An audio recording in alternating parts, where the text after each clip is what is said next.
మీరు కూడా కళ్ళు చెవులు ముక్కు అన్నీ మూసుకున్నారు 4 రోజులు. అసలు ఒక స్క్రోలింగ్ కూడా వేయలేదు మీడియా. సిగ్గుపడాలి తెలుగు మీడియా. జాతీయ మీడియాలో వచ్చేదాకా తెలుగు మీడియా కనీసం సోయి కూడా లేదు. ఇంత సీరియస్ వైఖరి మీద, ఇంత సీరియస్ విషయం మీద అసలు ముఖ్యమంత్రి, కేంద్ర మంత్రి తోడు దొంగల మాదిరిగా ఇద్దరు తోడు దొంగలే. ఒక మైనర్ బాలిక మీద అఘాయిత్యం జరిగితే ఈ రాష్ట్రంలో కంప్లైంట్ తీసుకోవడానికి పోలీసులు నిరాకరించారు. ఎవడండి ఈ రాష్ట్ర హోంమంత్రి? ముఖ్యమంత్రి గారు కాదా?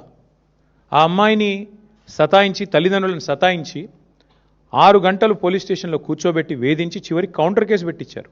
ఎవరు పెట్టించారండి ఈ రాష్ట్రంలో? వాస్తవం ఏంటి అసలు?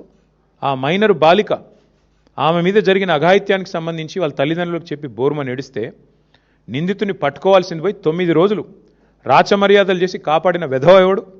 నేను అడుగుతా ఉన్నా ఈరోజు. ఎవరా వెధవ? ఇద్దరిలో తెలియదా ప్రజలకి?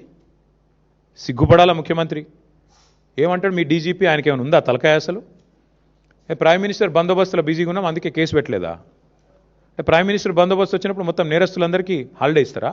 3 రోజులుగా సంపుకొనరబోయ్ అని చెప్పి మొత్తం రేవంత్ రెడ్డి గారు చెంచల్ కూడా బ్యాచ్మేట్స్ అందరికీ చెలరేగమని చెప్తారా? ఏం చెప్తున్నావు నాకు అర్థం కాదు. సిగ్గుందా అసలు ప్రభుత్వానికి?